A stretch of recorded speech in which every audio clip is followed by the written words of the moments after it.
HIV வந்தால் கண்டிப்பாக உயிரே போயிடும், அவங்கள காப்பாற்றவே முடியாது அப்படின்னு ஒரு பக்கம் ஒரு சிலர் சொல்லிட்டு இருக்க, இன்னொரு பக்கம் இந்த ஹச்ஐவின்னு ஒன்று கிடையவே கிடையாது, இது காசு சம்பாதிக்கிறதுக்காக சொல்லக்கூடிய மிகப்பெரிய பொய் அப்படின்னு வேற சிலர் சொல்லிட்டு இருக்காங்க.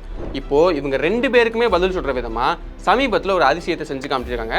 அதுதான் ஹச்ஐவி பேஷண்ட்ஸ்ல ஒரு சிலரை முழுவதுமா குணப்படுத்தி காட்டியிருக்காங்க. ஹச்ஐவி எப்படி முழுசா குணப்படுத்தினாங்க அப்படின்னு தெரிஞ்சுக்கிறதுக்கு முதல்ல இந்த ஹச்ஐவி நம்ம உடம்புக்குள்ள என்ன விஷயத்தெல்லாம் பண்ணுது அப்படிங்கிறது தெரியணும் இல்லையா?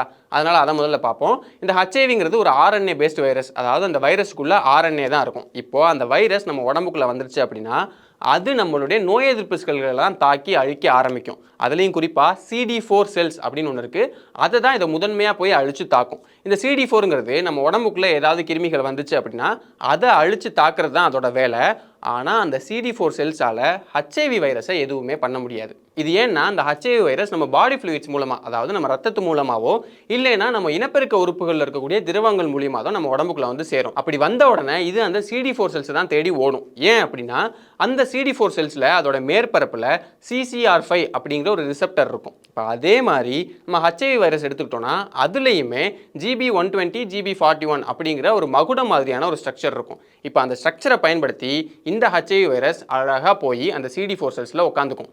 உட்காந்த உடனே அந்த ஹச்ஐவி வைரஸ் அதோட ஜெனட்டிக் ப்ராப்பர்ட்டியான ஆர்என்ஏவை இந்த CD4 செல்லுக்குள்ளே அனுப்பும்.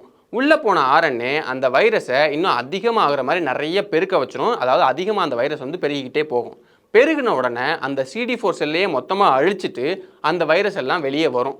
வெளியே வந்தோடனே மறுபடியும் அந்த மாதிரி புது CD4 செல்ஸ்லாம் எங்கே இருக்குன்னு தேடி போய் அதில் உட்காந்துக்கிட்டு உள்ளே போய் மறுபடியும் பெருசாகிறது, மறுபடியும் வெளியே வர்றது, மறுபடியும் பெருசாகிறது, மறுபடியும் பெருகிறதுன்னு இந்த வேலையை தொடர்ந்து பண்ணிக்கிட்டே இருந்து நம்ம உடம்பு முழுக்க அந்த வைரஸ் பரவிடும். இப்படி இந்த ஹச்ஐவி வைரஸ் உடம்பு முழுக்க பரவச்சுன்னா முன்னாடியெல்லாம் அவங்களால உயிர் வாழவே முடியாது. ஆனால் இப்போ அதுக்கான மருந்தை கண்டுபிடிச்சிருக்காங்க, அதனால் அவங்களால நீண்ட நாள் வாழ முடியுது. இப்படின்னா அந்த மருந்தை உள்ளே எடுத்துக்கிறாங்கன்னா அது இந்த ஹச்ஐவி வைரஸில் இருக்கக்கூடிய GB120 ப்ரோட்டீன் இருக்கு இல்லையா? இப்போ ஜிபினா கிளைகோ ப்ரோட்டீன் அர்த்தம், அதில் போய் அட்டாச் ஆகிக்கும். அட்டாச் ஆயிடுச்சுன்னா அந்த வைரஸால் CD4 செல்ஸில் இருக்கக்கூடிய இந்த CCR5 ரிசெப்டாரில் போய் அட்டாச் ஆக முடியாது.